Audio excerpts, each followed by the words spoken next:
మల్కార్గిరి police station పరిధిలో drunk and drive చేస్తున్నటువంటి క్రమంలో నిన్న పట్టుబడ్డటువంటి ఏదైతే మీన్ రెడ్డి అనే వ్యక్తి డ్రైవర్ అంట, ఆటో డ్రైవర్ అంట. ఈ నేపథ్యంలో మొత్తానికి ఆయనకు పోలీసులు కౌన్సిలింగ్ ఇచ్చినటువంటి నేపథ్యంలో ఆయన మనస్తాపానికి గురయ్యాడా లేకుంటే ఏంటో తెలియదు కానీ పోలీస్ స్టేషన్ దగ్గరకు వచ్చి మళ్ళీ సూసైడ్ చేసుకోవడం, ఆయన ఉటౌడిని ఆసుపత్రికి తరలించారు. అక్కడ నుంచి మళ్ళీ గాంధీ హాస్పిటల్కి తరలించారు. ఆయన మార్చురీ దగ్గర అక్కడ పోలీసులు దగ్గరుండి మరి పోస్ట్మార్టం నిర్వహిస్తున్నారు. దీనికి సంబంధించి ఏదైతే ఆటో డ్రైవర్ యూనియన్కి సంబంధించినటువంటి వ్యక్తి మనకు Telangana auto drivers union president మనకు స్పందించడానికి మారయ్య సిద్ధంగా ఉన్నాడు. మారయ్య మరిన్ని విషయాలు అడిగి తెలుసుకునే ప్రయత్నం చేద్దాం.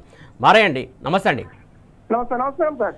ఏదైతే మీన్ రెడ్డి అనే వ్యక్తి ఏదైతే డ్రంక్ అండ్ డ్రైవ్లో పట్టుబడ్డాడో, అలాగే తర్వాత ఏం జరిగిందో ఏమో తెలియదు, అసలు ఏం జరిగింది, అతను ఆటో డ్రైవర్ అని తెలుస్తుంది, అసలు ఏంటి దీని గురించి మీరు ఏం చెప్తారు? సార్ నా పేరు వేముల మారయ్య. హలో చెప్పండి, వింటున్నాం, చెప్పండి. బీబిరెడ్డి ఆటో డ్రైవరు, మన రాధిక థియేటర్ ఆటో స్టాండ్ జమ్మిగడ్డలు ఉంటాడు.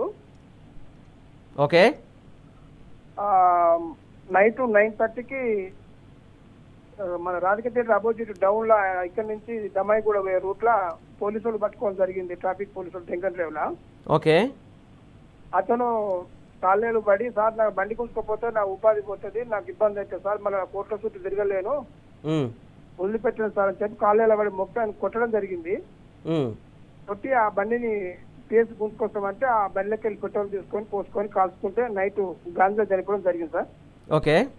అంటే మేము ఒక యూనియన్ గా, మేము డ్రైవర్లుగా ఇప్పుడు మేము ఊకోము, వాళ్ళంతా ఏసీబీ సిఐ వాళ్ళంతా వచ్చి కాంప్రమైజ్ చేస్తాం, దీని పెద్ద ఇష్యూ ఏకండి అని చెప్పి బదలాడుతున్నారు. ఇప్పుడు మేమంతా పోయి పిఎస్ ధర్నా పెడతాం. ప్రభుత్వం ఆ కుటుంబాన్ని కాపాడాలి.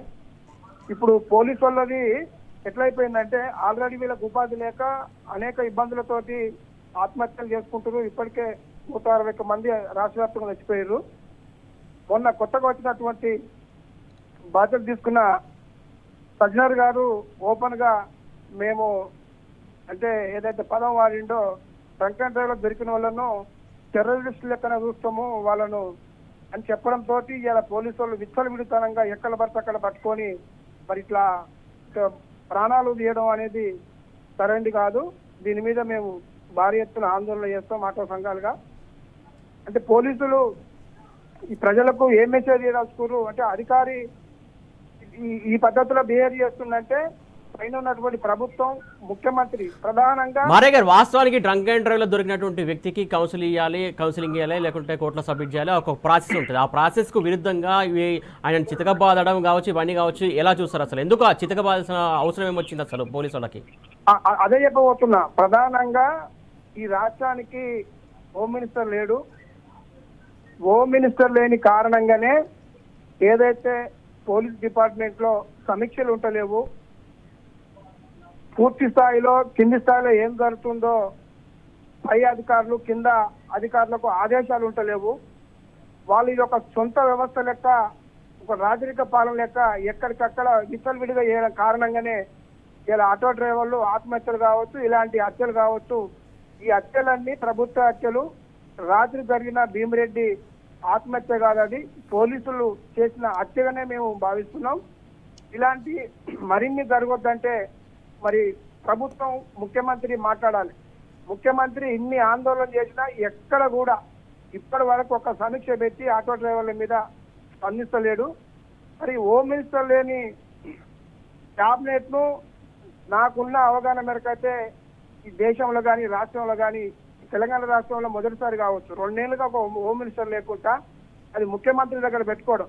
అంటే ముఖ్యమంత్రి ఎంత ప్రజల మీద ఒక మంచి భావనతో లేడో, ముఖ్యమంత్రి పద్ధతిగా లేడో అది క్లియర్ గా అధికారుల కనిపిస్తుంది. అంటే పైనుంచి ఆదేశాలు, పైన ఒక సిస్టమ్ లేని కారణంగానే కింది స్థాయిలో ఉన్నటువంటి అధికారులు కూడా విచ్చలవిడితనం, ప్రజలంటే గౌరవం లేకుండా, ఒక సిస్టమ్ లేకుండా చట్టబద్ధులు పనిచేస్తలేడు. అంటే డ్రైవర్ని కొట్టొచ్చా? చట్టంలో ఉందా? ఒక మనిషిని కొట్టొచ్చా? జనరల్ గా ఏం చేస్తారు, బండి ఆర్చి తీసుకుంటారు, లేదా బండి పక్కకు పెడతారు, పొద్దున కౌన్సిలింగ్ ఇస్తారు, కోర్టుకు పిలుస్తారు. ఇది ఏది చేయకుండా వచ్చి బండి తీసుకుపోయి తన ఇలా వందలాది మంది పోలీసులు గాంధీ హాస్పిటల్ దగ్గర ఉండి ఇలా అది డెడ్ బాడీ దగ్గర ఉండి పోస్ట్ మార్టం చేయించే పరిస్థితి ఎందుకు వస్తుంది? పోలీసు వాళ్ళంతా ఇప్పుడు ఆటో స్టాండ్ కాడ గుంపులుగా ఏసీపీ నుంచి డీసీపీ నుంచి అందరూ వచ్చారు. మేము ఇప్పుడు మారయ్య గారు ఒక మాట, పోస్ట్ మార్టం దగ్గర నుండి పోలీసులు నిర్వహిస్తున్నారని చెప్తున్నారు. అంటే ఇక్కడ ప్రధానంగా మీకు ఏమైనా అనుమానాలు వ్యక్తమవుతున్నాయా? కొట్టారని చెప్తున్నారు ఆ వ్యక్తిని, అంటే కొట్టిన నేపథ్యంలో గాయాలు కావడం కావచ్చు, పోస్ట్ మార్టంలో క్లియర్ కట్గా ఏం జరిగిందనే విషయం సిచ్యువేషన్ ఖచ్చితంగా పోస్ట్ మార్టంలో తేలాల్సి ఉంటుంది. ఆ పోస్ట్ మార్టం విషయంలో కూడా మీకు ఖచ్చితంగా పోస్ట్ మార్టం కరెక్ట్ న్యాయంగా వస్తుందని చెప్పేసి నమ్మకం ఉందా మీకు అసలు? లేదు అంటే పోలీసులు దగ్గరుండి చేపిస్తారు అంటేనే అది తప్పు పోస్ట్ మార్టం రిపోర్ట్ చేసుకోనికే. వీళ్ళు కొట్టడం వల్లనే ఆ మనిషి అంటే అవమానం గురయ్యో జనరల్ గా ఆవేశానికి గురయ్యడం కారణం అయింది. ఇప్పుడు ఆటో డ్రైవరు కొట్టడం వల్లనే కదా ఆవేశానికి గురయ్యిండు.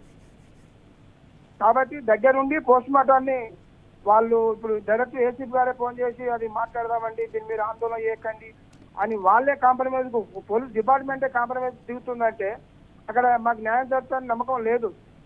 అందుకే మేము ఇప్పుడు డ్రైవర్లు అందరం ఇప్పుడు ఒక ½ అన్ అవర్లో మేము సమావేశం అవుతున్నాం. అక్కడనే రాధిక ఆటో స్టాండ్ దగ్గర సమావేశం అవుతున్నాం.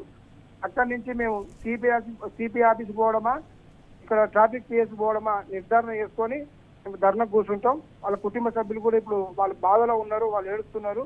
కాబట్టి మేము సంఘాలుగా డ్రైవర్లుగా మేము ఆ చర్యకు ముందుంటాం. ఏదేమైనా ఆ కుటుంబానికి డైరెక్ట్ ముఖ్యమంత్రి స్పందించాలి. ఇంక ఇట్లాంటి హత్యలు ఎన్ని జరుగుతారు, ఎన్ని చేస్తారో మరి ఆయన స్పందించకపోతే నేను రాత్రి కూడా ఒక టీవీలో చూసి చాలా ఎటకారంగా మాట్లాడుతున్నా ఆటో విషయంలో. చాలా సందర్భంలో చెప్తున్నా, ఎక్కడ కూడా ఆటో సమస్యల మీద నేనున్నా అని మాట్లాడతలేడు ముఖ్యమంత్రి. కాబట్టి ఇది నేరుగా ప్రభుత్వం హత్య, పోలీసులు దగ్గరుండి ఇది పోలీసుల హత్యగానే మేము భావిస్తున్నాం. రైట్, థ్యాంక్ యూ మారయ్య గారు.